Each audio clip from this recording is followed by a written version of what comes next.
VPFI! Fala, VPFire! Hello, everybody! Faz tempo que eu não venho aqui. Faz, né? Aula gramatical 19. Você tinha vindo aqui na aula gramatical 17, não é? Provável. Faz tempo.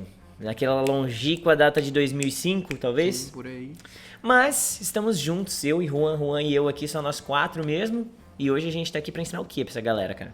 Cara, tem umas coisinhas bem legais. Essa aula é meio mistureba, mas mesmo assim tem umas coisas legais. Primeiro já em vermelho ali, ó, dando uma pirilimpada, que é frisando novamente a mudança que o verbo have tem para as pessoas da terceirinha ali, terceira idade, entendeu? O he, she e o... E o it, é que o it não tá aí. Não sei o que aconteceu também. Mas é porque o do é perdido. É pra economizar a tinta da impressora, galera. Vocês sabem, estratégia isso aí, né, pô? Entendi. Mas eles sabem quem é a terceira pessoa. Eles sabem quem é a terceira pessoa, os né? diferentões. Exatamente. São os diferentões e eles têm que lembrar que eles mudam pra has. O verbo have muda pra has em frases afirmativas. Se falar haves...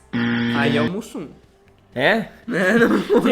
Não fica rola. certo não, né? Não, na verdade nem existe isso, né? Haves, não, é verdade. Não Então, rola, ele muda pra has porque o pessoal falou, e se colocar haves? Aí o cara falou, não, muito feio, vamos pôr has. uma vez um aluno me perguntou, teacher, por que que... Eu sei que todo verbo muda pra he, she, it, mas por que que o have tá em destaque aí? E é pelo fato que ele muda diferente. Senão seria haves, né? Exatamente. Mas ele muda, ele perde o V e o E e ganha um S. Exatamente. Só, né? Exatamente. Mano, então, mas... haves, nada disso. Sem O haves. editor coloca o som de...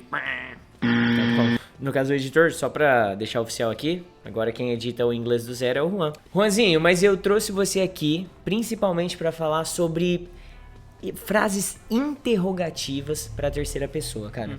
Isso eu acho que é o mais importante na gramática isso de é hoje, bem né? legal, bem E legal aí? mesmo. Explica pra gente então, amigo. Cara, as frases interrogativas para terceira pessoa tem dois detalhezinhos só. Primeiro que você já não vai mais usar o do, Certo. que você usava antigamente nas outras pessoas, porque para he, she, it a gente usa o does. Ah, does. Tá E bom. um outro detalhe que você tem que se atentar é que, como eu disse, nas frases afirmativas, o verbo ele vai mudar. Certo. Por exemplo, o have. Vou falar, she has dogs. Beleza. Agora, she se eu has quiser dogs. perguntar, ela tem cachorros? Aí fica, does she have dogs? Então o verbo volta ao normal. Exatamente. Por conta de quê? Porque o auxiliar já aparece lá no início, demonstrando que tá na terceira pessoa. Então não precisa dois demonstrativos de terceira pessoa. Tem o does na frente, o verbo volta a ser Voltou. have de novo. Então tem que se atentar, não só com have, mas com todos os outros verbos. Por isso que eu digo que os verbos eles vão mudar em frases afirmativas. Só, né? Porque- Porque na negativa, Exatamente. o doesn't derruba ele. Exatamente. E na interrogativa, o does. Exatamente. Então já Então, nas interrogativas, o does vai cancelar o verbo, ele vai voltar ao ser o que era. E numa negativa, dá um exemplo de uma negativa aí. O mesmo, você falou she has Ela pets. não tem cachorro. She doesn't have dogs. Tá vendo? She Então, doesn't have exatamente. dogs. Porque o doesn't apareceu antes do verbo. Vê que ele Faz aparece sentido. antes. Então, como ele aparece antes, não precisa mais um indicador depois dele, que ele já tá mostrando ali. Só e que tem rola. um detalhe importante aqui, que vários alunos já me cobraram isso e antes, depois de receber tanta cobrança, eu comecei a antecipar essa explicação. A gente explica que he, she, it muda o verbo. Sim. Ele conjuga de forma diferente. Você já entendeu isso. Só que olha os exemplos que a gente tem aqui. Does your friend... Aí o aluno fala assim, não, teacher, você falou que era he, she, it. E de fato eu falei. Então... Mas aqui tem he. Exato, mas o aluno não tem essa ciência. Alguns já têm. Você não explica isso na própria aula? Não, então, Na depois aula de 15? muito... Depois de Eu já muito... explico, já Então, dou alguns exemplos com your friend, your father. quando my eu mom. comecei, eu não tinha essa ciência que o aluno ia ter essa dificuldade, entendeu? Então, É porque assim, quando você. Ele fica meio com um tijolinho a menos na explicação. Porque você explica com o hit e tal, mas quando ele se depara com algo que o hit está atrás, geralmente costumo falar que ele tá atrás. tá escondido ali. Exatamente. Aham. Aí ele já não sabe pra onde ele corre, entendeu? Exato, E exato. muito provavelmente ele vai usar o do ou o don't pra Porque ele tá negar. mais acostumado. Exatamente. Tá mais adaptado. Porque Mas ele, saiba... porque ele focou a cabeça dele e falou, ó, quando tiver he, it, eu vou me atentar, porque vai mudar. Quando não for, eu volto do jeito que eu Já era era. antes. Mas tem ainda que se atentar pra realmente analisar. Isso é uma coisa que eu acho que muitos professores não fazem e que dá uma clareada mega na cabeça, assim. Falar pro aluno analisar a frase. Ver o E que tem ali, quem é a isso. pessoa. Exatamente. Eu acho que deveria ter até uma folha de exercícios pra isso. Várias frases e a pessoa destaca só a pessoa. Identifica que quem é a pessoa aqui. Exatamente. Eu falava pros meus alunos assim, quem que é? A vizinha da prima da avó do seu pai. Independente desse monte de coisa que eu falei, é ela. Exatamente. Não importa se é vizinha da prima da avó do seu pai, vai ser ela e acabou. Sim. Entendeu? Os caras ficam tipo, não dá pra saber. É mais simples do que parece, viu? Exatamente. E aí, às vezes, pode ter algum que confunde mais ainda, por exemplo, the meeting. A pessoa fala, nossa, mas aí eu pergunto, que pessoa que tem essa frase? Aí muitos falam, não tem pessoa. Exatamente. Eu falo, tem uma pessoa, porque quem tá recebendo o verbo? Aí geralmente tem, sei lá, the meeting is boring, sei lá. Mas fala, quem? O que tá acontecendo aí? Tô falando que que a reunião é chata. Quem é chata? A reunião. Então, já virou a pessoa. Exatamente, ela que tá recebendo o verbo. Então tem que se atentar pra você ver se você vai conjugar certinho, né? Então, por exemplo, quando eu falo you drink milk. Se eu falar John drinks milk. Exato, porque mas ele... não tem he. Mas John ainda é he por trás ali do John. Tem que saber que tem um he escondidinho ali, tá sabendo? Exatamente. Então, isso é uma coisa que confunde bastante também. Tipo assim, mas por que eu tenho que mudar se não tem he? E tem o he, esse é o ponto. É porque a galera, entenda, quando você aprende isso pela primeira vez, você fica tão viciado em procurar he, she, it, que quando ele tá escondido, pra você ele não existe. Sim. Na sua cabeça, se não tá aparente ali, ele não existe, entendeu? Exatamente. E ele existe sim, ele pode se esconder, tá? Exatamente. Uma coisa que você tem que entender é que, independentemente da frase que você fizer em inglês, alguma daquelas pessoas vão se encaixar nela. Aquelas 7 pessoas da língua inglesa. Sim. Elas vão ter que estar ali.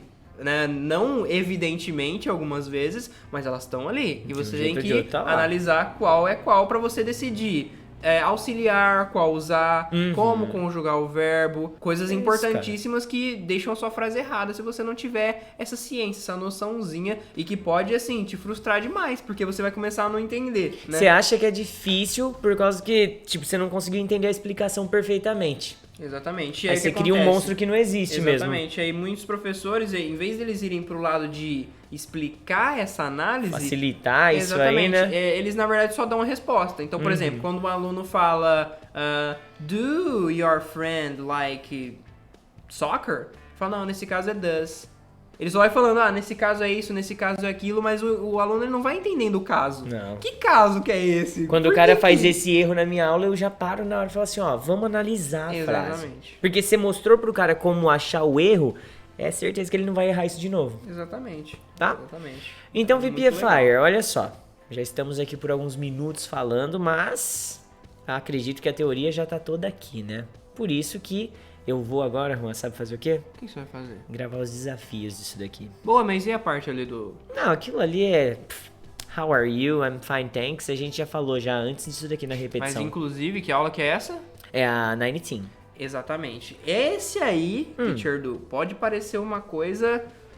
assim, tá. Mas isso aí é o primeiro sinal do grande boom que terá na aula 23, que é o verbo to be. É onde aparece a primeira vez, né? Exatamente. Inclusive, eu nem explico muito, assim, a fundo nessa aula. Fala, olha, entendam que é isso, vocês já viram isso em muitos lugares, mas eu vou explicar muito melhor, aprofundado isso aqui na aula de to be, que é basicamente isso. Na 23 é que isso faz sentido pra você. Exatamente. Até então você só meio que decora, né? Como você responde, como você pergunta. How are you? I'm fine, thanks, and you. Isso aí já tá na nossa cabeça, parece que é o The Books on the Table, né? É automático. Então, na aula 23 que você vai entender por que isso é assim, por que na hora de perguntar o are vem primeiro que you e assim, nossa, maravilhoso. É da hora, é mais da hora do que parece. Mas é meio nerdão do inglês, mas você vai gostar também. Legal. É bem da hora, assim, viu? Mas, vamos embora, vai. Sim. Então, aliás, sabe por que é da hora? Por quê? Porque não importa se você é nerdão ou não, quando você entende uma coisa é satisfatório. Faz sentido. Entendeu? Não importa se você, por exemplo, sentido. Você é biólogo, mas se você entende uma coisa de cálculo que você não sabia, é mágico. Você fala, nossa, ali, eu achando que era um segredo atrás do outro, mas agora é muito simples. Então, assim como não saber as coisas frustra as pessoas. Exatamente, o contrário é um dos piores frustrações que tem, né? Não, e eu acho que o pior de não saber é não saber o porquê que você não sabe. Assim, você tá errando e não sabe consegue como... encontrar um erro. Exatamente, não sabe como resolver, entendeu? Isso aí não é nem frustrante, isso aí é desesperador, entendeu? Porque imagina aquele professor que só fala isso, nesse caso é isso, nesse caso é aquilo, e a pessoa se encontra num monte de casos que ela não sabe, mas o professor sabe de todos, ou seja, ela fica dependente do professor falar qual caso que é, porque ela não tem aquela independência, né? Entendi. Não criou-se uma independência linguística. Mas Mas é isso, falo demais, né? Meu Deus, acho que é porque eu tô muito tempo sem vir aqui. O cara tá empolgadaço. Eu me inspirei agora. Eu tô vendo mesmo. Tô tentando acabar o episódio, da hora que deu 8 minutos, nós já tá com 13 aqui, Não, mas... mas tá legal, eu vou cortar 6 que eu tô falando de Filmora aqui. Né, tipo, acontece com os melhores. Então, VPFire, nós iremos embora, mas voltaremos em breve. So, have a great one. See you next episode, ok? And be happy, né? Achou que eu ia esquecer do meu bordão. Fazia tempo do Be Happy, hein?